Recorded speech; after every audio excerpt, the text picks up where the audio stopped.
Painting lively animals in acrylic involves a combination of techniques. Thanks to my friend who captured this confident cat strutting down the street, I'll be using this as a reference to show you some helpful techniques and alternative solutions that you can apply to your next acrylic painting.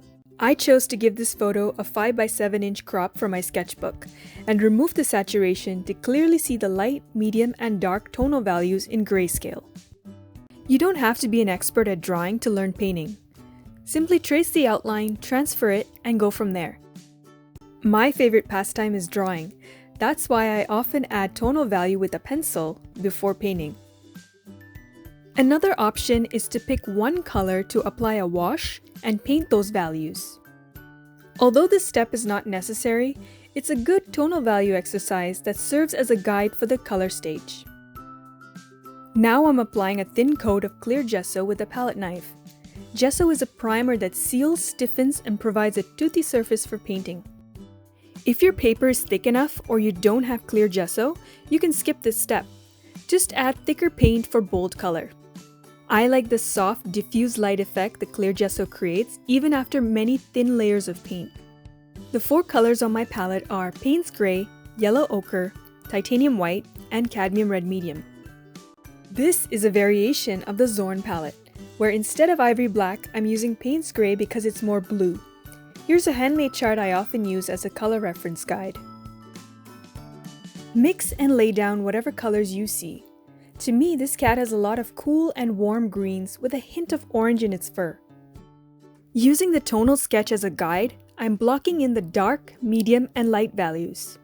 Acrylic paint dries darker, so it'll take several layers to brighten the painting. At this stage, it may look like a muddy mess, but keep going, don't give up. If you need to see a preview of what is to come, stop and define the eyes. Payne's Gray, Yellow Ochre, and Titanium White make a nice pastel green for the eyes. To find the right green, simply adjust the ratio of each color. It may look like I'm only using Payne's Gray here, but actually it's a mix of Payne's Gray with a hint of Cadmium Red Medium. Using 2 or more colors in every section gives the most natural looking result. Whenever I paint portraits, I momentarily forget about the subject and objectively focus on shapes and tonal value. It's only at the very end that I embellish and enhance to bring the subject to life. Once the shapes are blocked in with the base layer of color, focus on sculpting with tonal value on each subsequent layer. Tonal value, if you don't yet know, it refers to the light, medium, and dark values. This is a 3D factor. If your work looks flat, it is most definitely lacking tonal value. Some cats, like this one, have short, long, and even multicolored fur. There are 2 ways to paint fur: quickly or meticulously. Either way, think about layers. Do you have worn-out brushes lying around? For short or fine fur, I would suggest using the dry brush technique to quickly give a suggestion of detail. Dip the bristles into the paint and dab off excess before stippling and smearing it on your canvas. These brushes come in handy for textural details as well. Clear gesso has a sandpaper-like texture, so I have many frayed brushes as a result. Dry brushing also works on long hair if you want to get a soft feathered look.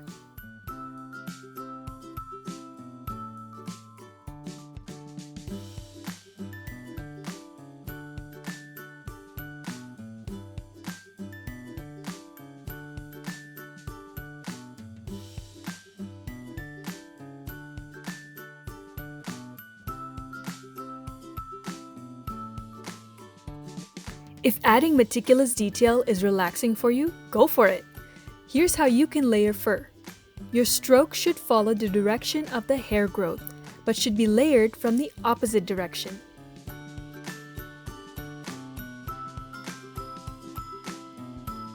Notice how I'm layering from the bottom up? The goal is to show volume with overlapping layers and tonal value. Just make sure that the strokes are not rigid and parallel. Fur is not stiff, it has natural movement.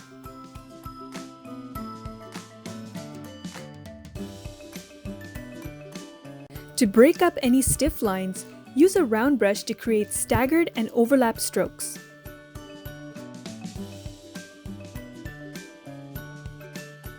It should look natural and wispy. Crisscrossing and intertwining work well here. The iris doesn't have one solid color. There are flecks of other colors in it too. To bring out green eyes, use purple in and around that area. If you're painting blue eyes, use hints of pink to make them stand out. It's tempting to paint exactly like the reference photo, but making small adjustments can improve the overall appearance and add a wow factor to your painting. These dots are too dark and take away from the eyes, so I'll use a lighter brown instead to visually push back that layer. The secret to painting white fur is to not use white exclusively. Since light affects the way we see color, mix titanium white with one or more of the other colors in this palette. As you now know, acrylic paint dries darker, so layering from dark to light while paying attention to tonal value will ensure your portrait looks three-dimensional. For the last feature, the whiskers, I'm watering down a gray and applying it with a round brush. You can also use a glazing medium instead of water for translucency. As you can see, painting realistic animal portraits involves a combination of techniques. Yes, it takes time and patience to learn and apply them, but don't give up. The results are well worth the effort.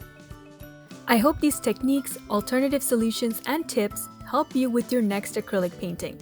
Thanks for watching!